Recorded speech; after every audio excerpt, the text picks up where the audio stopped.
right, Great. nice to meet you, John Carlson. Nice meeting My name you. is George Cervantes. I'm a Fort Dream Builders, and we are with Veterans Educating the Students, and I'd like to ask you a few questions. Fire away. All right, so would you be so kind to please tell us your name, John Carlson. all right, and where you grew up and what branch you served in? I grew up in most of my life in Erie, Pennsylvania, and Army. All right, sweet. And what was it like growing up? I'd like to know more about your background and childhood. My dad was in World War II. He came back, and he lived with my mom's mother on their little farm. He was a coal miner. Then he got recalled because he was an officer in World War II. So when Korea kicked in, he got recalled into the Army. So he left, and it was my mom, my older brother, me, and my grandma that lived. No running water, no electricity. We had a well and an outhouse. Oh, shucks. So it was tough growing up. Yeah, sounds pretty hard. And what were you conscripted or did you volunteer for that or not? It's kind of like I volunteered for the draft, I suppose. Yeah. Because back then, if when you graduated from high school, you had two choices: get drafted or go on to college. My older brother, 11 months older than me, went to work, and I went to college. He got drafted a year after we graduated from high school, and I was in college. I lasted 2 years, and just at that time, college wasn't for me. I knew if I quit, I'd be drafted like real quick, but I quit college, and sure enough, I got my draft notice. Well, dang, that's pretty hard. Yeah. Yeah. And I reported to Buffalo, New York on January 2nd, 1968. Yeah.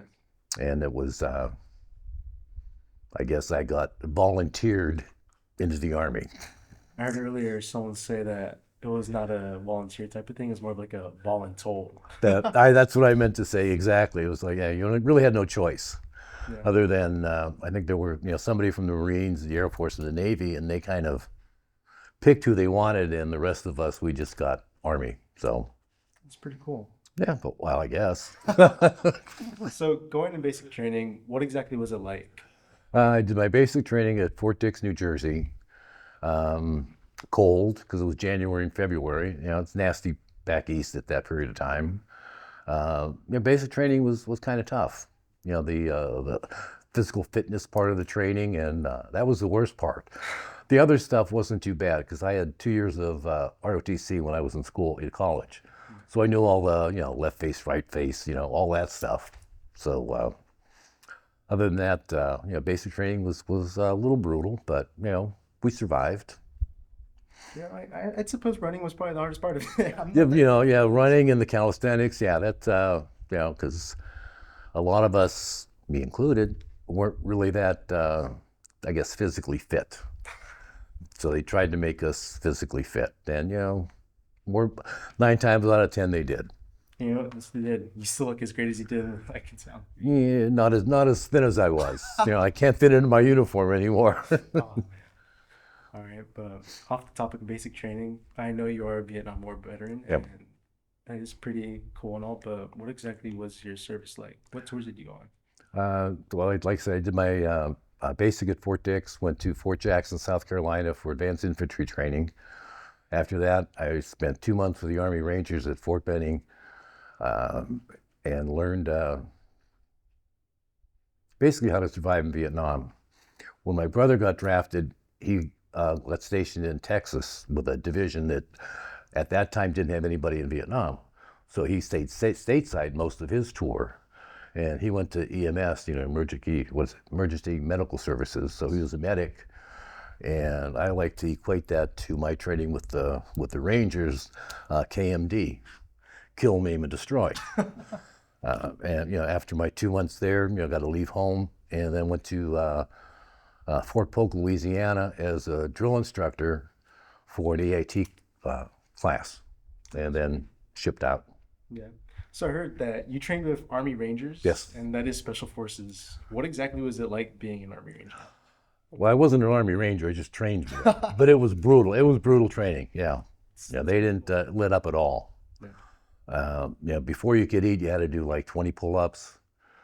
if you didn't make the 20, you didn't eat that day. Oh, wow. And it really forced everybody to get into good physical condition. It was great. We learned all kinds of great stuff. Did rappelling, jumped off cliffs, jumped out. I like to say jumped out of trees into water, and night maneuvering, night map reading, and it was great. It prepared us for the year we were going to spend over in Vietnam. It sounds great, but how exactly did Vietnam go down? And if you're not comfortable sharing that with me, it's fine, but I'm pretty sure we'd all like to know. Well, it was no cakewalk, I can tell you that. I guess the first bad experience was we flew commercial out of Fort Lewis, Washington. The plane landed, and as we're leaving, the stewardesses are crying. And I stepped off the plane. It was like walking into an oven. It was so unbearably hot, unbelievable. And I got assigned to the 101st Infantry Platoon Sergeant, which is kind of good because I kind of had control over somewhat of my destiny. Okay. Instead of somebody telling me, "You go, your point this time," and made life a little bit easier. The first thing I told the guys in my platoon when I got there was, even though the Army says our number one job is to kill the enemy, my number one job is to get you home standing up, and I'll do everything I can to do that. I wasn't successful 100% of the time, but I tried. I think that's all that matters, Mr. Carlson. I had a grandpa that was in Vietnam, and it was pretty rough. He was a tunnel rat. Oh. Yeah, not the best job. No. The mortality rates were not too good either. But on the topic of Vietnam and your brotherhood, what exactly was it like the camaraderie? Did you guys do anything to boost morale? Because I know it was sick and hard being there. It was, I guess, close camaraderie, because your life depended on the guy next to you, basically. Whenever we're out, in the jungle, you depended on everybody else for your survival, and they depended on you. If you didn't do your job, you may jeopardize somebody else's life or serious injury or whatever. Just slogging through the jungles was, it was tough at times. I turned 21 on the side of a mountain in the Oshawa Valley, which is not a happy way to celebrate your birthday, but what happens. Yeah. Would spend anywhere from 3 days to 2 weeks on patrol or whatever, and then would come back to the base camp for 2 or 3 days, and then go back out. And the thing I hated about coming back to the base camp, it was nice, we'd get a hot meal finally, but the worst thing is, we're out in the bush for 2 days to 3 weeks, whatever. We're constantly on alert. We come back to the base camp thinking, great, we can relax. No, we get posted on guard duty. So that was the one drawback. But other than that, it was nice to get back to base camp, get some hot food, and kind of in a cot to lay on rather than the hard ground. So it had benefits. Well, that's pretty cool. On the topic of food, what were the rations like at base camp? Were they good? Were they bad? Well, cooked meals. I guess that's which is better than the canned stuff that we had to carry out onto the field. Some of that canned stuff was terrible, like Spam. I don't know. The best canned food that at least I thought was beans and weenies. And I think the last couple of months we got, I guess we call them LERP rations. They were, dried in a pouch. You add water, heat them up. That was good. That's pretty cool. Definitely. I think probably one of my favorite breakfast meals might be beans and weenies. My mom makes them really good. Yep, that was the best.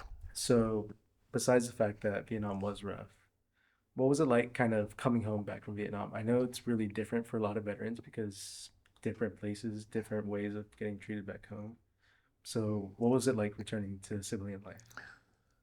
Well, I guess the majority of the younger people didn't appreciate the Vietnam War. protesting. I flew back into Fort Lewis, Washington, and got separated, and caught a flight to Cleveland, Ohio. And was supposed to catch a flight to my hometown, Erie. Well, they only had one flight a day, and it was in the morning. So I didn't get in until late afternoon. So I got to spend the rest of the day at the bar, which is nice. And then when the bar closed, I decided I would go lay down on one of the airport benches and sleep. So I put a note on my chest, wake me up at 7 a.m. so I catch my flight. Okay. Needless to say, nobody did. So I woke up like 9 o'clock, missed the flight, and there's people that spit all over my sign, which I guess that was par for the course. Must have been pretty rough. I would say that, but was there any support? You good, Mr. Carlson? Wrong pipe. Okay. All right, cool. All right, so when you came back home, you were treated with disrespect, but were there any family that were there to support you? My family and all my friends, yeah. You know, they accepted me. Yeah, that I guess they were not anti-Vietnam, so to speak. So I got accepted back into at least my local community of friends and family. So it was nothing outrageous. The one thing I do remember, since I missed my flight, I called my dad and I says, "Hey, I'm not coming in today. Missed the flight. I have to catch the next one next morning." And he says, "No, you find a way to the bus station and catch a Greyhound bus and get here," which I did. And so they showed up at the bus station, and as I'm getting off the bus, I'm looking at my dad, and he looks at my chest, and there's tears in his eyes because he notices the Purple Heart ribbon. And that was interesting reunion, but we all survived that. And I'm glad you're here, Mr. Walker. Not Walker, sorry, Mr. Carlson. And on the topic of your Purple Heart, if it's okay with you, would you mind sharing how exactly you got wounded? Well, it's first time or second time. Oh, let's do both. First time we were out on a ambush patrol. Me and I think there were 6 or 7 other guys, and we had set up for the night overlooking a trail about 25 yards away, and we're supposed to. One guy is supposed to stay awake and keep watch while the rest of us slept. So you're on for an hour, and then you get the next guy, and then you go to sleep, and hopefully somebody can stay awake for an hour, but occasionally they don't. This time he didn't, and I'm sleeping. I slept with my M16 on the side and a 45 across my chest on my back, so I'm sleeping, and to wake me up, you either said my name softly or kind of touched me, and I didn't sleep very soundly, and I'd wake up. Well, somebody kicks me in the foot. So I look up, and there's an NVA soldier looking down at me. So I shoot him, and all hell breaks loose. And I got, excuse me, man, I think it's the air conditioning. From all the explosions, RPGs, got a bad concussion and shrapnel. Then the second time, we were at the DMZ, and we were out on a company-wide patrol. Split off, 4 different sections. And as we're going toward the Ho Chi Minh Trail, I think it was the 2nd platoon, they ran into, the enemy force. They couldn't tell how many, so we went over to support them, and took a lot of casualties, so we needed to call in a medevac. And so I was standing on top of this small hill with 2 flashlights with red caps going like this, waving in the medevac with bullets and RPGs whistling all over. Helicopter lands. We load the wounded on a helicopter. And as it's taking off, it gets hit by an RPG and blows up. Force the explosion blows me down the hill. I recover at the bottom of the hill, gather my senses, trying to figure out where I am. And I'm listening for the rifle fire. You could tell the difference between an AK, oh man, or an M16. I hear the M16s this way, so I say, oh, that's the way I'm going. And then I hear something behind me. And I turn around and there's some NVA soldiers there. So I dispose of them and, finally make it back to our lines. And I'm all covered in blood, and I don't know if it's mine or somebody else's, but we ended up having to call in what was known as Spooky or Puff the Magic Dragon, which was a big C-140 aircraft with miniguns on the side that would fly in a circle and just rain down fire, and that got us through the night. Okay. And eventually some tanks and APCs made it up to us and took us back to the coast. It's crazy, man. It must have been brutal going through all that too. It was no fun. And then I was in the Navy for 2 weeks. Oh, really? Yeah. Little hospital ship. So I figured I was in the Navy. So, you're on a ship, you got to be in the Navy. That's pretty cool. Hey, sea life ain't that bad. Huh? Yeah, exactly. All right. On the topic of... Yeah, and that's the one for the citation. Oh, wow. Would you like to read it to us? Oh, let's see. For heroism in connection with military operations against the hostile force in the Republic of Vietnam, Sergeant Carlson distinguished himself by valorous actions on 31 July 1969 while serving as a platoon sergeant with Company B, 1st Battalion, 111th Infantry.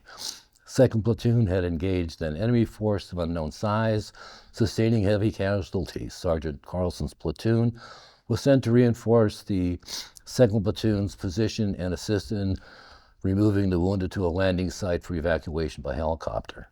Disregarding his personal safety, Sergeant Carlson moved through enemy fire to carry the wounded to the pickup site. When all the wounded had been removed from the area of combat, he directed the medevac helicopter's approach by radio and exposed himself to heavy small arms and rocket-propelled grenade fire in order to guide the aircraft in for a successful landing. Sergeant Carlson was severely wounded while loading casualties aboard the aircraft, but his courageous actions saved several lives and reflect great credit upon himself, his unit, and the United States Army. So they said I did a good job. I assume that. You saved several lives here. Yeah. And 7 lives is a lot. So how many can it was an interesting year. Yeah. My oldest granddaughter, a couple of years ago, did what do they call it? Summer abroad or something. When you go to college, you spend like 2 weeks in Europe or whatever. Yeah. When she got back, I says, "Well, how'd you enjoy your summer abroad in Europe?" She says, "Oh man, it was fun. I really enjoyed it." And I said, "Well, I'm glad you had more fun than my year abroad in Southeast Asia." So, yeah. Mm-hmm. So you said you fought the Northern Vietnamese Army, right? Yeah, when I was with the 101st, we basically did the Ah Chow Valley, where we mostly fought the Viet Cong, they were like hit and run. Yeah. Then I got transferred up to the 5th Mechanized at the DMZ, where with about 99% contact with the North Vietnamese Army. They didn't hit and run. They hit and stayed and hit and hit and hit until whatever. That one battle I mentioned, after we got back, I later found out that we had intercepted a battalion of North Vietnamese Army coming down the Ah Chow Valley and forced them to retreat. So it was, I guess the mission was successful, at least in that end. Oh my gosh. Dang. So between the North Viet Cong and Vietnamese Army, was there a really strong difference in the way soldiers felt fighting them? At least on our end, no. No. The enemy's the enemy, whether they were wearing a uniform or not. it's that's what they were. I don't, like I mentioned, they fought different. The Viet Cong mostly with, like I said, hit and run. They'd lay in ambush, shoot you up and then run. NVA would just stick around. Big difference. Bees in a hornet's nest. Exactly. So, yeah. So we are with veterans educating the students. So we'd like to know if you have a message for our younger generations that you would like to carry forward. I guess the main thing is don't forget the veterans. Either us more mature veterans, or the younger ones that are serving now and will become veterans in the near future. They're all out there. Whether they volunteer, right now it's all volunteer, but they're volunteering for this. Right now we're not engaged in any direct military conflict, but who knows what next week's going to bring. And they're volunteering to put their life on the line for this country and for everybody, all the citizens. Just don't forget them when they come home. Like, we were forgotten. So just keep them in mind. Thank you. And on the topic of like veterans and all that, I know that you're a veteran, and with that brotherhood, it must have been like really nice knowing that you guys all shared the same love and passion for each other, since you guys were all green. You guys didn't have one color or different colors. You guys were That's right. all the same. Yeah. It was all, at least all Army, regardless of whatever. So, yeah. So there was no discrimination, no nothing. It was all Army.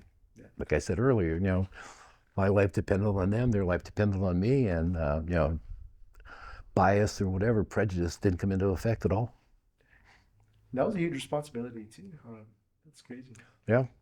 I'm 21 years old and I have control over between 15 and 20 guys. So it's kind of strange, It's definitely not as big as my responsibilities right now. Yeah, but you do what you do. Do what you have to do.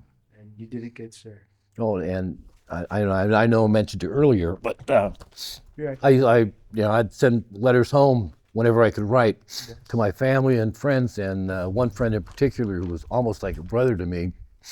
And about 6 years ago, we kind of reconnected with each other, and he said that he had kept all the letters I had sent him, and little by little he sent them to me, and I got a booklet of them that all the original stuff I sent him from both stateside and from Vietnam. And in Vietnam, it was kind of tough, depending on where you were, to write letters back home. On one mission, we were out there. We're supposed to be gone for like 4 days. We get to our pickup site, and helicopters can't come in because it's foggy and rainy. So we have to go to the next site. And we're running out of food, running out of everything, and I didn't have any paper to write him, but I had the inside of a cigarette pack. Oh, wow. And so I wrote him a letter on the inside of the Territon pack. Ain't that crazy? On the aluminum paper. Okay. So, we made do with what we could. I'm wondering where you got the pen from. I always had a pen. That's sweet. So it was just the lack of paper and stuff. But so. Yeah, it must have been really sweet writing letters back before. Yeah, it was great. It was great when I had the time to write, but it was tough receiving letters. Yeah. Every letter I got was a Dear John letter. Do you know what a Dear John letter is? No, I do not, sir. I guess that was from like World War II, when a GI would get a letter from home and his girlfriend or wife says, "I'm leaving you." That was a Dear John letter. Every letter I got was Dear John, because that was my name.